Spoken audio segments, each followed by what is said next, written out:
Back to the Future. Could it actually happen with a real time machine? I was devastated. I thought if I could build a time machine that I could go back and see him again and tell him what was going to happen, maybe save his life. And so that became an obsession for me. In the autumn of 1997, a converted garage on the edge of a small town in northern Michigan burned to the ground in the middle of the night. Firefighters found no body. What they did find was strange enough that two of them refused to talk about it for years afterward. A perfect ring of scorched concrete, 7 feet across, glassy at the edges like sand struck by lightning. At the center of that ring, untouched by the fire, sat a single spiral notebook. The man who owned that garage was named Daniel Reyes. He was 34 years old, unmarried, and according to the handful of neighbors who remembered him at all, the quiet guy who never slept. For 29 years, nobody knew what happened to him. Then, in the spring of this year, a man matching his exact description walked into a diner 60 miles from that same address and asked the waitress if she recognized him. This is the story of Daniel Reyes and of what he says happened to him in between. Daniel Reyes was not a scientist. He didn't have a laboratory, a research grant, or a single academic credential to his name. What he had was a job repairing industrial control panels at a bottling plant, a 2-bay garage he'd converted into a workshop, and an obsession that had followed him since childhood, the idea that time was not a river but a signal, something that could, in theory, be tuned. He grew up in a house with no telescope, no chemistry set, nothing that marked him as a future inventor. What he did have was an uncle who worked for the phone company and left behind boxes of surplus relays, capacitors, and oscillator circuits when he passed away. A teenage Daniel spent an entire summer taking those parts apart and putting them back together in new configurations, not because he understood what he was building, but because he wanted to see what would happen. By his late 20s, that habit had become a discipline. Co-workers described him as capable but withdrawn, a man who kept a notebook in his shirt pocket and filled pages with numbers during his lunch break. He ate alone in the break room most days, and when people did try to draw him into conversation, he tended to answer questions about himself with questions about them instead, as though he found other people's ordinary lives more interesting than his own.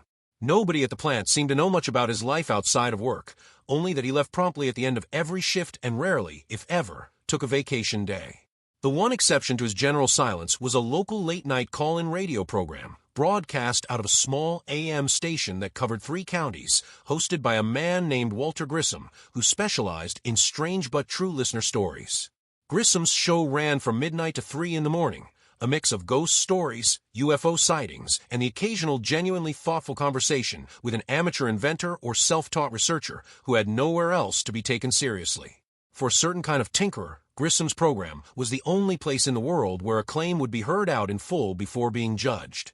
Daniel found that show almost by accident, flipping through AM stations on a long drive home from a swing shift, and he became a regular listener months before he ever picked up the phone to call in himself. Friends who knew him casually said he talked about the show more than he talked about almost anything else, not because he necessarily believed everything he heard on it, but because it was, in his words, one of the only places where people didn't automatically assume you were lying or crazy just for asking an unusual question out loud.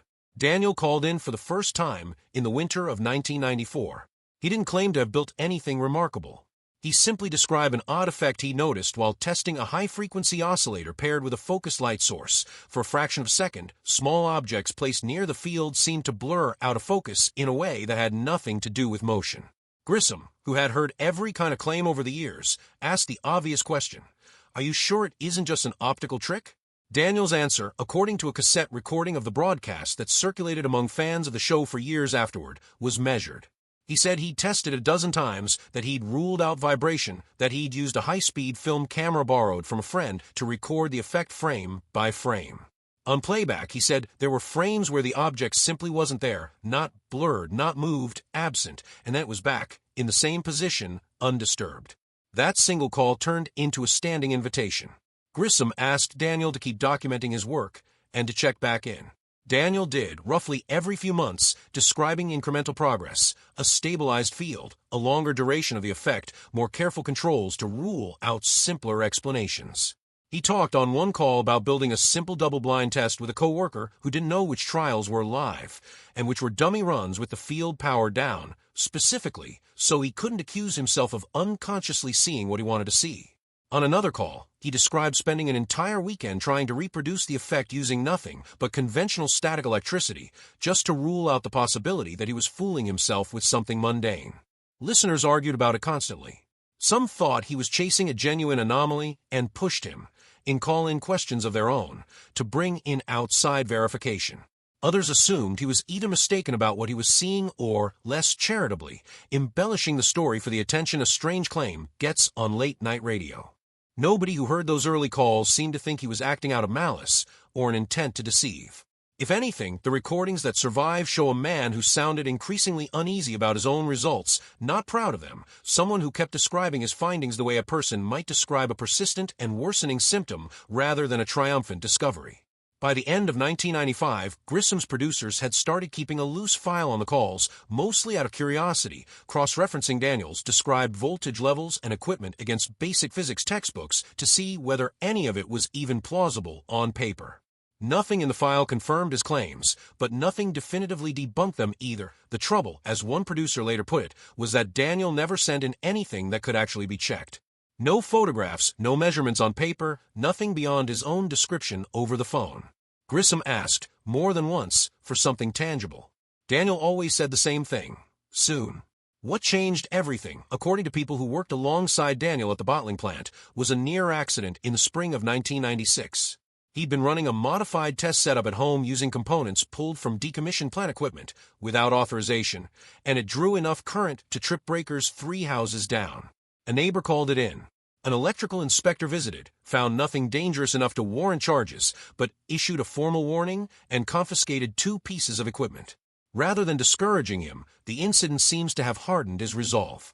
In a later call to Grissom's program, one of the last recordings that still exists in decent quality, Daniel described a new version of his rig, built legally this time with purchase parts, that produced effects lasting several seconds instead of a fraction of one. He described placing simple objects in the field: a coin, a small tool, once a potted seedling. The coin came back unmarked. The tool came back slightly warmer than the surrounding air, as though it had absorbed heat somewhere else.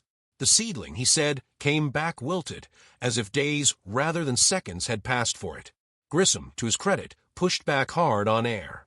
He told Daniel this was no longer a hobby bench curiosity, that if any of what he was describing was real, he had an obligation to bring in people with actual training: physicists, university labs, anyone who could verify or debunk the claim under controlled conditions.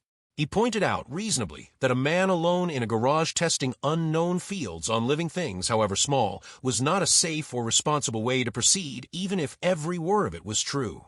Daniel agreed, at least verbally, that he would try to reach out to a state university's physics department. There's no record that he ever did. Co-workers at the plant noticed a change in him around this time as well. He started requesting more overtime, not for the money, people assumed, but simply to be alone in the garage, longer once his shift ended. He stopped eating lunch in the break room entirely, taking his meals instead in his car in the parking lot, often with a notebook open on the dashboard. One co-worker, interviewed years later after the story resurfaced online, described noticing burns on Daniel's forearms that he brushed off as just static, and recalled that Daniel had begun asking oddly specific questions about industrial transformer specifications that had nothing to do with his actual job duties. There is no indication that anyone raised a formal concern about his well-being during this period. In hindsight, several people who knew him casually said they wished they had asked more questions, though at the time nothing about his behavior seemed dangerous, only increasingly private and increasingly tired. His last call to the program came in January 1997. He sounded different, not manic, according to people who remember hearing it live, but tired in a specific way, like someone carrying something heavy for a long time. He said he'd expanded the field to a size he could stand inside, and that when he stepped partially into it, his perception of time seemed to distort. Seconds felt stretched, and when he stepped back out, more real time had elapsed than he'd subjectively experienced. He described a sensation as similar to waking up disoriented from a nap that felt like a few minutes but had actually stretched across an hour, except the disorientation didn't fade the way it normally would after a nap. It lingered, he said, for days afterward. Grissom asked him directly whether he thought he'd built a machine that could move a person through time. Daniel's response, as best it's been reconstructed from listener notes since the original recording was damaged, was careful. He didn't think it was time travel in the way people imagined it. He thought it was something else, something he didn't yet have the right words for, a distortion less of when a person existed and more of how firmly a person existed in a given moment. Grissom, sensing the conversation had shifted into something heavier than usual, asked whether Daniel had told anyone in his life what he was doing.